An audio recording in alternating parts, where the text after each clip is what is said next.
Hey everyone, and welcome to The Explainer. Today, we're diving into an absolute hidden gem of motorsport history. We're talking about a story that quietly revolutionized aerodynamics. It's about a car built down in South America that essentially beat the multi-million-dollar world of Formula One to a massive engineering breakthrough. And get this, they did it by an entire decade. So let's just jump right into this with a pretty wild modern-day mystery. Picture this. You take a 1960s Argentine racing prototype and hand it over to modern, top-tier Formula One engineers for testing. What do you think happens? You'd probably expect the old tech to be completely outdated, right? Maybe even laughed out of the room by today's standards. Well, actually, scratch that, because it was the exact opposite. Testing this car literally brought these modern aerodynamicists to a complete halt. In July 2023, just before the Goodwood Festival of Speed, a team of experts took Riccardo Ziziola's incredibly restored 1969 Huayra Prunello Ford over to the UK.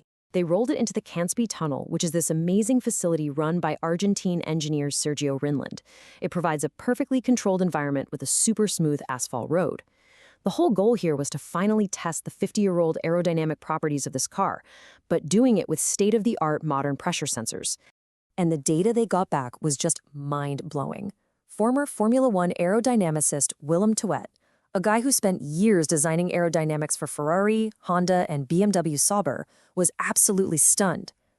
After analyzing the pressure distribution, he realized the vehicle's diffuser acts like a near-perfect vacuum seal. The car's expansion ratio, which is basically how smoothly the space under the car opens up at the back to pull air through, puts it staggeringly close to the maximum downforce you can physically get from a diffuser. And keep in mind, this thing was designed over half a century ago. No supercomputers, no modern modeling. The wind tunnel numbers proved just how incredibly ahead of its time this prototype truly was. With its short tail configuration, the car achieved a super slippery drag coefficient of 0.25, meaning it just effortlessly slices through the air. But when they swapped to the long tail version, which historically was used for the fastest racing circuits, it hit an astonishing drag coefficient of 0.23. The data was completely repeatable and proved without a doubt that the car functioned exactly the way its designer had mathematically calculated way back in the late 60s. Okay, so what exactly is going on here? The absolutely crucial concept to grasp is something called ground effect. Ground effect is this brilliant physics trick used in aerodynamics. Basically, the air flowing in the very narrow space between the vehicle's flat underbody and the road accelerates. And when that air speeds up, it creates a powerful low-pressure zone that literally sucks or crushes the car right down onto the track. It's a game changer because it drastically increases tire grip and cornering speed, but it does it without adding any heavy, sluggish weight to the car itself.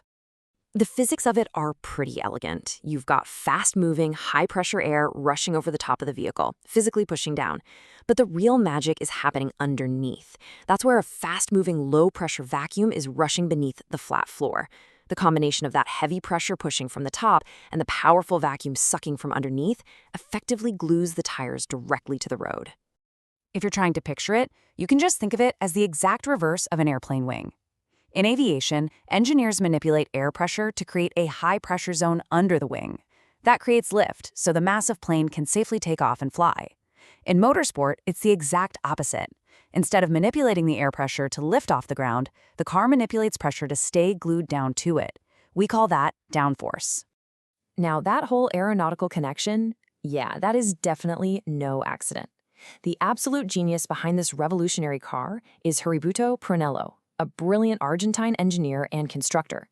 Before he ever pivoted his talents to motorsports, Prunello actually studied at the Military Aviation School in Cordoba, so he literally brought an airplane designer's brain to the dirt and asphalt tracks of South America.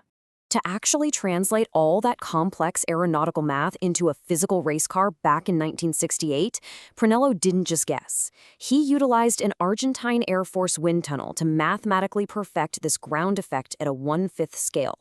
The guy achieved essentially perfect aerodynamic resistance. To maximize that vacuum suction we talked about, he designed a totally flat underbody with a diffuser and smoothed out the entire top of the car. He even made sure there were no disruptive door or hood openings to break the airflow. Just incredibly meticulous design. And the final result was a purpose-built beast for the Sport Prototipo Argentino category, the Huayra Prunello Ford. Visually, it is just stunning. It's got these sweeping aerodynamic curves and a massive exposed engine in the back.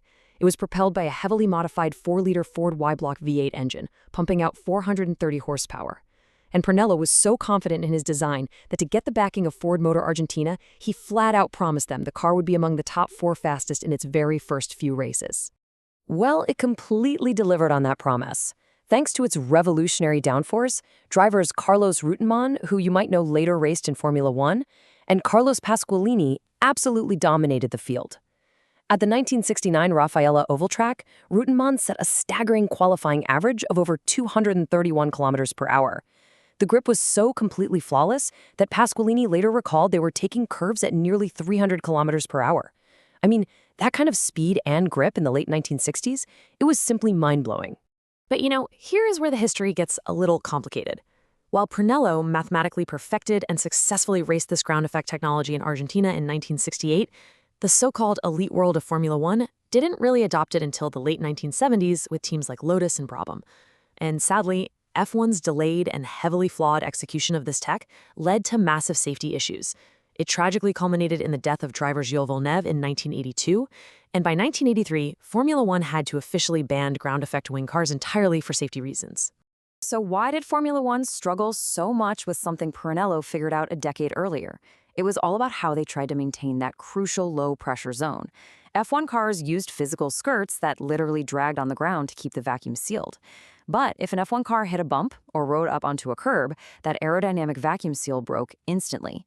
And unlike Pernello's much more stable aerodynamic execution, when the F1 seal broke, the sudden massive loss of downforce meant the car lost all its grip in a split second. The cars would literally just fly out of control at terrifying speeds. It really leaves you with a fascinating, provocative thought to wrap up this explainer. Heriberto Pernello, working thousands of miles away from the wealthy European racing hubs, had completely cracked the aerodynamic code a full decade before the Formula One elite even caught on. His design was so perfectly executed that over 50 years later, the car was a celebrated international sensation at the 2023 Goodwood Festival. It makes you wonder, how many lives, how many championships, and how many engineering breakthroughs would have been changed if the world had simply looked toward Argentina in 1968? Thanks for joining me today to explore this amazing slice of racing history.